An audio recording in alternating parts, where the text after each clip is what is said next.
प्रकार से देश में हाहाकार मचा हुआ है, पुलवामा शहीद की विधवाओं के आंसू, जो संसद पर अटैक हुआ था उनकी विधवाओं के आंसू, और जो किसान यहाँ पे जो 300 किसानों को किसान शहीद हुए उनके परिवार के आंसू, उनके घर के आंसू, जो जिस प्रकार से यहाँ जाड़े में लोग तड़प रहे ठिठुरते रहे, गर्मी में आज यहाँ पे झुलस रहे हैं, बरसातों में बैठे रहे यहाँ पे, उनके आंसू।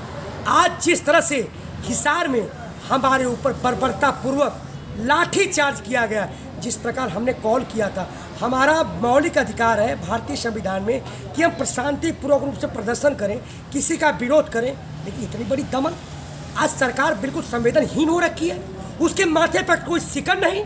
अगर अमेरिका में कोई दंगा होता है तो मोदी जी ट्वीट करके हालचाल अपना दुख प्रकट करते हैं, लेकिन आज जिस प्रकार से हम रोडों पे, आम जनता रोडों पे आ गई है, जिस प्रकार से गंगा में, नदियों में तैरती हुई लाशें, जिस प्रकार से बिना ऑक्सीजन के मरते हुए लोग, जिस प्रकार से ऑक्सीजन की कमी, उनके आंसुओं को क्या होगा। आज उन्हीं आंसुओं को, आज भी उन्हीं आंसुओं को जिस प्रकार से आप हिसार में बर्बरतापूर्वक, पुलिस किसके लिए, ये पुलिस किसके लिए है? पुलिस जनता के लिए होनी चाहिए, लेकिन इस भारतीय लोकतंत्र में 70 साल में इसको हथियार की तरह यूज किया गया है पुलिस, चाहे वो कैसा भी हो। बताइए, वो हिंसात्मक आंदोलन था। हम किसानों की बात कर रहे हैं, हम एमएसपी पर बात कर रहे हैं, उसके विरोध में प्रदर्शन करें, पुलिस को मारने की जरूरत थी। लेकिन अगर सरकार कोई भी आदेश देती है तो पुलिस दमन नीति अपनाती है। तो किसके लिए पुलिस है? हमारे खून के आंसू आज बह रहे हैं। जिस प्रकार से 28 तारीख को यहाँ पे कानून के पन्ने फाड़े जा रहे थे, नंद किशोर जो गुर्जर विधायक यहाँ का था, वो कह रहा था पुलिस वालों के सामने, तुम भी मारो हम भी मारें। क्या यही लोकतंत्र है? जिस प्रकार से सैनिक, अर्धसैनिक बल, होमगार्ड, पुलिस, अग्निशमन के लोगों को पेंशन नहीं है, अगर एक पुलिस वाला आज नक्सलाइट हमले में मरता है, क्या सम्मान उसको नहीं मिलना चाहिए? तो आप लोग भी तो हरियाणा के मुख्यमंत्री को इससे पहले हेलीकॉप्टर से भी नहीं उतरने दिए थे आप लोग। जी बिल्कुल। जो इस, देखिए, हमारी किसी भी पार्टी से विरोध नहीं है। जो इस बिल का विरोध करेगा, चाहे किसी पार्टी का हो, किसी धर्म का हो, संप्रदाय का हो, किसी संस्था का हो, उसका हम विरोध करेंगे। भारतीय जनता पार्टी इस कानून का समर्थन कर रही है, हम उसका विरोध करेंगे। हम जहाँ ये रहेंगे वहाँ उनका विरोध करेंगे, क्योंकि खट्टर ने किसान बिल का समर्थन किया। हम नहीं चाहते तो उनका विरोध करते हैं। वहाँ किसानों की चुनी सरकार थी, किसानों ने चुनी थी। मुझे बताइए, वहाँ भारतीय जनता पार्टी की सरकार है? जज्बा जो थी तो आज भारतीय जनता पार्टी के अगेंस्ट लड़ी थी, लेकिन क्या किया? वो किसानों को वोट था, उन्होंने जाकर समर्थन हासिल कर लिया और बल गए। तो किसानों की सरकार है ही नहीं, तो हम इसका विरोध करते हैं। वो सरकार है ही नहीं। बताइए। तो आज तो हरियाणा के मुख्यमंत्री वो हॉस्पिटल का शिलान्यास करने आए थे, लोगों के, मरीजों के हेल्प के लिए वो हॉस्पिटल का शिलान्यास करने आए थे, तो आप लोग फिर उसका विरोध करने का क्या मतलब बनता है? हम रोक रहे थे, विरोध करते थे उनके सामने, पहली बात। दूसरी बात, वो आते आराम से करते। जो 500 लोगों का जत्था था, जो कोरोना काल में, हम कहते हैं कोरोना उद्घाटन कर रहे थे, 500 लोग, क्या जरूरत थी? आप उद्घाटन, आप वहाँ से ऑनलाइन भी कर सकते थे, लेकिन आपने उकसाया।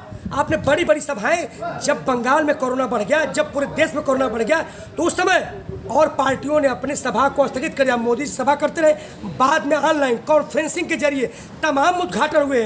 तो इस कोरोना काल में पूरा देश धू धू करके जल रहा है, हाहाकार मचा हुआ। मुझे बताइए देशवासियों, इन हालातों में क्या आप ऑनलाइन के जरिए उद्घाटन नहीं कर सकते? क्यों इतने हमले को, इतने पुलिस वाले 500 जब कॉल की गई थी, आप क्यों गए? तो कहीं ना कहीं आप लाखों लोगों की जिंदगियां आपने खतरे में डाली, और जानबूझ के किसान को बदनाम करने के, किसान उसको आपको रोकेगा, आप गए। आप ऑनलाइन तो कर सकते थे, तमाम ऐसे उद्घाटन हुए, आप देख लीजिए ऑनलाइन हुए, तो क्यों नहीं किए गए? तो कहीं ना कहीं सवाल प्रश्न चिन्ह खड़ा होता है कि भारतीय जनता पार्टी पूरे देश में कंट्रोवर्सी, विवाद पैदा करना चाहती है, और किसानों मजदूरों को बदनाम करना चाहती है, आम लोगों को मार देना चाहती है। जी, कि ये खट्टर सरकार मतलब कि आप लोग को उकसाया है कि आप लोग उनको, पुलिस को उकसा रहा है लाठीचार्ज करने पे? मुझे उकसाया, प्रमाण, जब पता है कि किसान कॉल किए हुए हैं कि हम कोई आपको घुसने नहीं देंगे, आने नहीं देंगे, तो क्या जरूरत थी? क्या उस हॉस्पिटल का उद्घाटन आपको ऑनलाइन नहीं हो सकता था? उतने पुलिस लगाएगा और पुलिस वालों कोरोना होगा, उसका जिम्मेदार कौन? जो 500 लोग उनके उद्घाटन में शामिल हो रहे थे, उनका जिम्मेदार कौन? फिर किसान गए, जब उसका विकल्प था कि ऑनलाइन कॉन्फ्रेंसिंग रिमोट के द्वारा आप उद्घाटन हो जाता है। मैं पूछता हूँ कि वहाँ को डॉक्टर नहीं कर सकता उद्घाटन?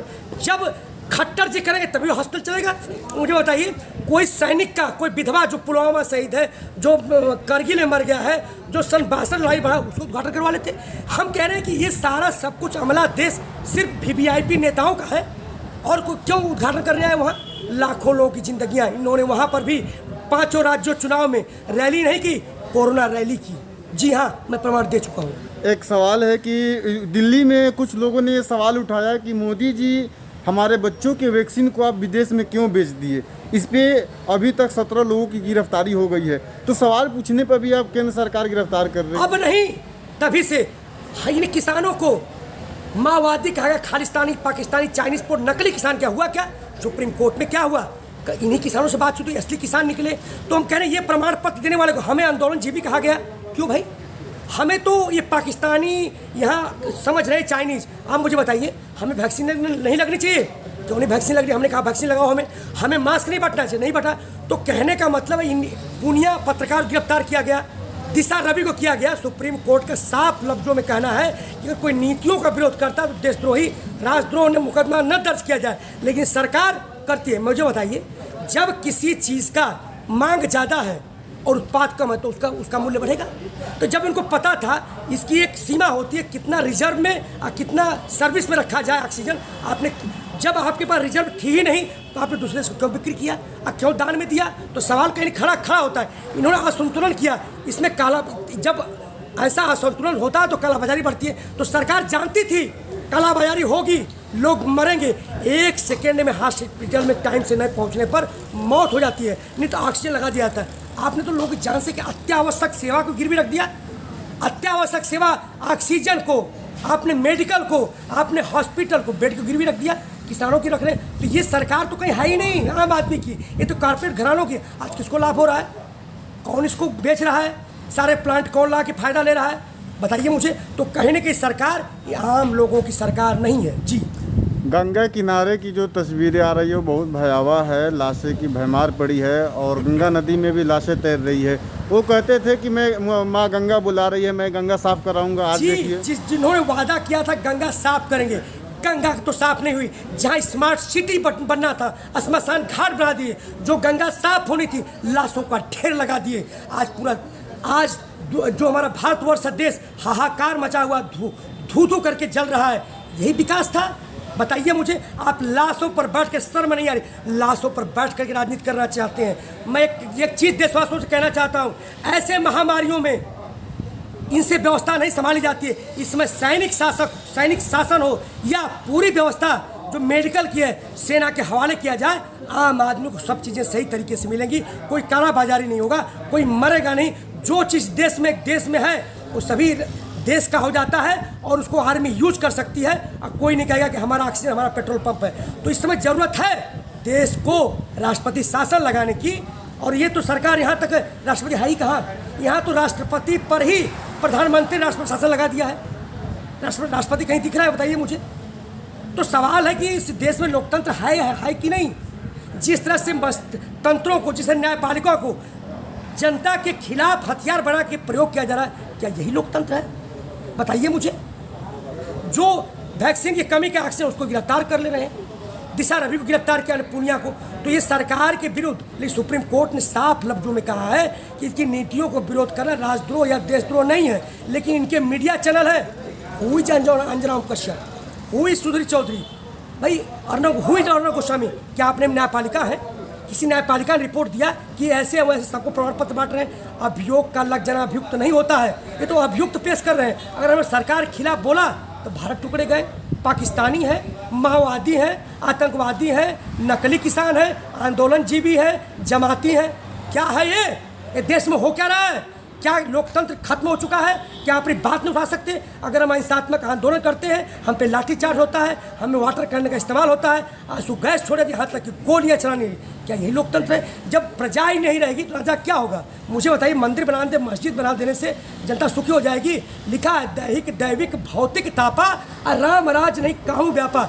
जब हर व्यक्ति सुखी संपन्न होगा तब असली मायने में राम राज स्थापित होगा। सर्वे भवन्ति सुखिनः, सर्वे भद्राणि, सर्वे भवन्तु सुखिनः, सर्वे सन्तु निरामया, सभी सुखी संपन्न हो, वही असली रामराज है। लेकिन है कहाँ? आज बताइए मुझे, आपने साल भर में क्या तैयारी की? एक तो अंधभक्त ये भी कह रहा था कि लोग मर रहे हैं तो मरने दीजिए, क्या दिक्कत है? अगर मरना होगा तो ऑक्सीजन लगेगी तब भी मर जाएंगे। तो मैं उनको कहना चाहता हूँ, आपकी ट्रेन के सामने क्यों नहीं कूद रहे हैं? आप जहर क्यों नहीं खा रहे हैं? मरना को तो मर जाएंगे, जीना को तो जी जाएंगे।